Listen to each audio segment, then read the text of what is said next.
ஆ. நீங்கள் என்னமோ ஒரு ஆமை கதை சொல்லுவோம்னீங்களே, அது சொல்லுங்க பார்ப்போம். ஆமை கதை சொல்லவா? ம் முன்னொரு காலத்தில் ம் ஒரு 2 கொக்கும் ம் ஒரு ஆமையும் வாழ்ந்துக்கிட்டு இருந்திருக்கு. ம் 4 அடவுல அதுகளுக்கு ம் மிகுதியான தண்ணீரும் இதுகெல்லாம் இருக்கவும் நல்லா வாழ்ந்துக்கிட்டு இருந்துச்சு. ம் 2வது என்ன செஞ்சு 4 அடவுல தண்ணீர் வற்றி போச்சு. ம் அப்போ இந்த ஆமை கேட்டிருக்கு, ம் தண்ணீர் எல்லாம் வற்றி போச்சே, நம்ம இதுவரை நல்லா இருந்தோமே, ம் என்ன நீங்கள் மறந்து போயிடுவீங்க, ம் ஆனால் என்னை கொண்டு பறக்க முடியாது, நான் என்னென்ன செய்ய, ஏதாவது ஒரு அதுக்கு ஒரு ஒரு உதவி செய்யுங்களேன் அப்படின்னு கேட்டிருக்கு.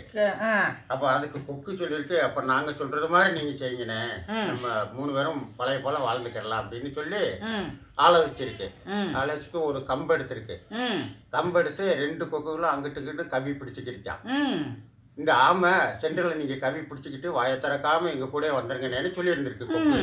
ம் சரின்ட்டு பறந்துருக்குங்க.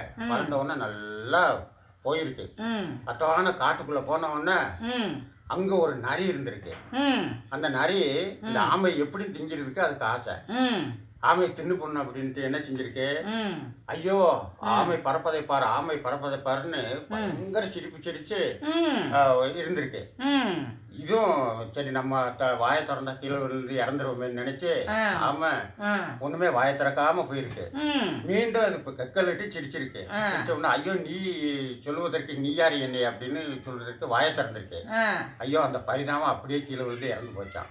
அதான் இருக்கிறத விட்டுட்டு பறக்கிறதுக்கு ஆசைப்பட்டா அப்படித்தான் நடக்கும். அந்த கிடந்த கிணத்துக்குள்ளே கிடந்திருக்கணும்.